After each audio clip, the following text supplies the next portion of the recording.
பைக்ரா நீர்த்தேக்கத்தில் diesel petrol கொண்டு இயக்கப்படும் போட்டுகளுக்கு தடை. நீர் மாசு ஏற்படுவதாக ஆய்வில் கூறப்பட்டுள்ளதால் நீதிமன்ற உத்தரவு.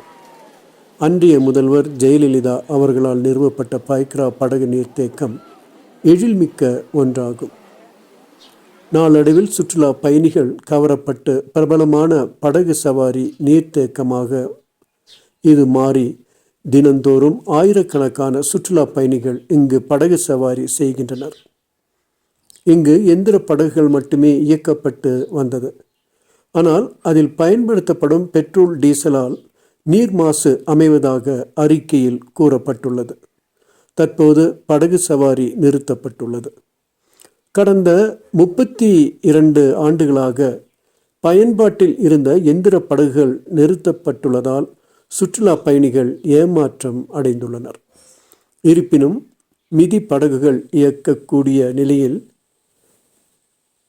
மின் மோட்டார்களால் இயங்கும் படகுகளையும் பயன்படுத்தி சுற்றுலாத்துறை முயற்சி செய்வதாக கூறப்படுகிறது. இதேபோல் அங்கு இராணுவ பயிற்சி படகுகள் எந்திர படகுகளால் இயக்கப்படுவதில் நிறுத்தப்படுமா என்ற கேள்வி எழுந்துள்ளது. துடுப்பு படகுகளை அதிக அளவில் விட வேண்டும் என்ற கோரிக்கையும் எழுந்துள்ளது.